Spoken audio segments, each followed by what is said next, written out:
ஹல்லேலூயா ஹல்லேலூயா. கர்த்தருடைய ஊழியக்காரர்களே, கர்த்தரை துதியுங்கள். இது முதல் கர்த்தருடைய நாமம் என்றென்றும் ஸ்தோத்திரிக்கப்பட கடவுது. அவர் என்றென்றும் துதிக்கப்படத்தக்கவர். அவர் கிருபையின் தேவன், இரக்கமுள்ளவர், நம்மத்தில் அசைவாடுகிறவர், அன்பின் தெய்வம் நீர், ஆறுதலின் தகப்பன் நீர், அற்புதங்களை செய்கிறவரே நன்றி அப்பா, அதிசயங்களை செய்கிறவரே நன்றி அப்பா, இரக்கம் மிகுந்தவரே நன்றி அப்பா. ஹல்லேலூயா ஹல்லேலூயா ஹல்லேலூயா ஹல்லேலூயா. உன்னதத்திலிருந்து தேவனுக்கு மகிமையும் கனமும் உண்டாகட்டும் அப்பா. ஆண்டவரே ஸ்தோத்திரம் ஸ்தோத்திரம் ஸ்தோத்திரம் ஸ்தோத்திரம் ஸ்தோத்திரம். வானத்திலும் பூமியிலும் உமக்கு நிகரானவர் யாருமே இல்லை அப்பா. நீங்க தான் ஆண்டவரே எங்களை ஆளுகை செய்கிறவர், நீங்க தான் எங்களை அற்புதமாய் நடத்துகிறவர், நீங்க தான் எங்களை அன்பின் தகப்பன் நீர், ஆறுதலின் தெய்வமே, அற்புதங்களை செய்கிறவரே. ஹல்லேலூயா ஹல்லேலூயா ஹல்லேலூயா ஹல்லேலூயா ஹல்லேலூயா. நன்றி அப்பா. ஆண்டவரே ஸ்தோத்திரம், ஆண்டவரே ஸ்தோத்திரம், ஆண்டவரே ஸ்தோத்திரம். சிங்கத்தின் மேல விரியன் பாம்பின் மேலும் நீ நடந்து பால சிங்கத்தையும் வலு சர்ப்பத்தையும் மிதித்து போடுவாய் என்று நீர் ஆண்டவரே வாக்குரைத்தீரப்பா. ஆண்டவரே எல்லா சாத்தானின் கிரியைகளை நாங்கள் மிதித்து போட உதவி செய்யுங்க.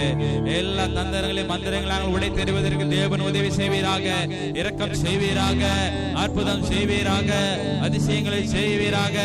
ஆண்டவரே அண்ட சராசரங்களை படைத்த அன்பின் தெய்வம் நீரப்பா. எங்களை ஆண்டவரே மட்டுமாய் நடத்தி வந்தீர், மட்டுமாய் தாங்கினீர், இம்மட்டுமாய் போஷித்தீர், இம்மட்டுமாய் நீர் எங்களை ஆண்டவரே தாயின் கருவில் உருவாகும் நாள் முதற்கொண்டு பெயர் சொல்லி அழைத்து இப்படி பிள்ளையாக மாற்றினீரே.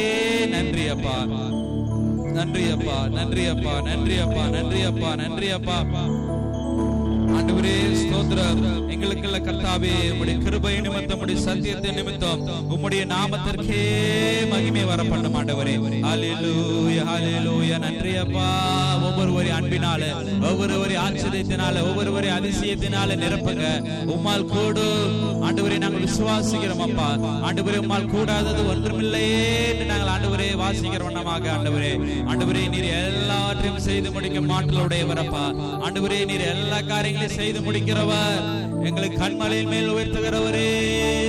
ஹல்லேலூயா. எங்கள் தெய்வமே, எங்கள் ராஜாவே, எங்கள் இயேசுவே நன்றி அப்பா, நன்றி அப்பா, நன்றி அப்பா, நன்றி அப்பா, நன்றி அப்பா, நன்றி அப்பா, நன்றி அப்பா. கூப்பிடுகிற யாவருக்கும் நீர் பதில் செய்கிறவரப்பா.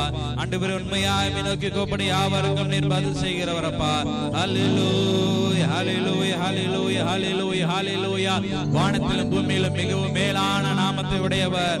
ஆண்டவரே ஸ்தோத்திரம், ஆண்டவரே ஸ்தோத்திரம் அப்பா. எல்லா ஜாதிகளையும் கர்த்தர் முறியடித்து உடைய பிள்ளைகளை நீர் பாதுகாக்கிறவரே. ஆண்டவரே உடைய நாமம் என்றென்றைக்கும் உள்ளது. ஆண்டவரே உடைய கர்த்தாவே உடைய பிரஸ்தாபம் தலைமுறை தலைமுறையாய் நிற்கும்.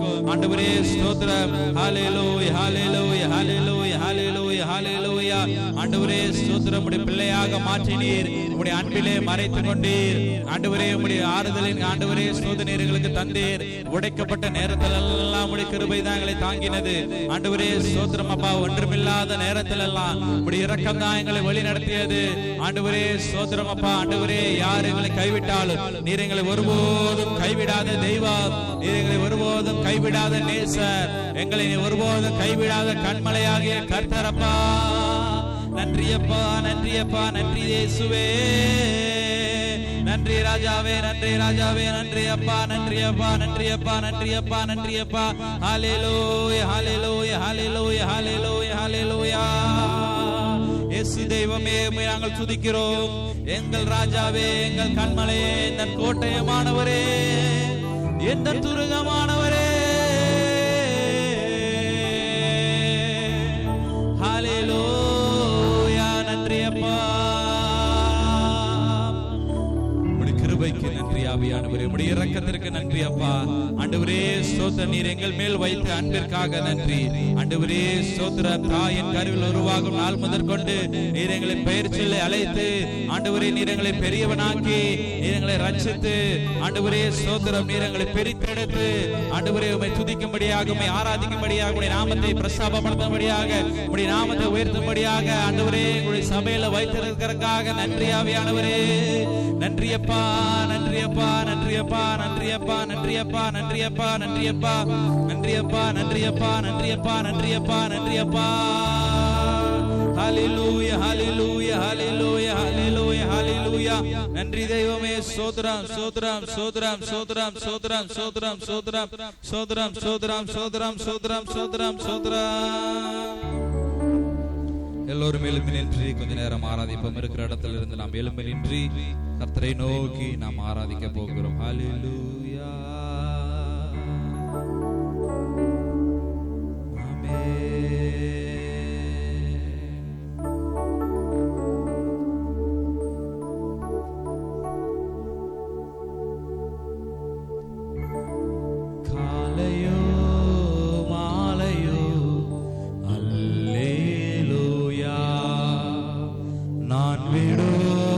சுவாசமே அல்லேலூயா.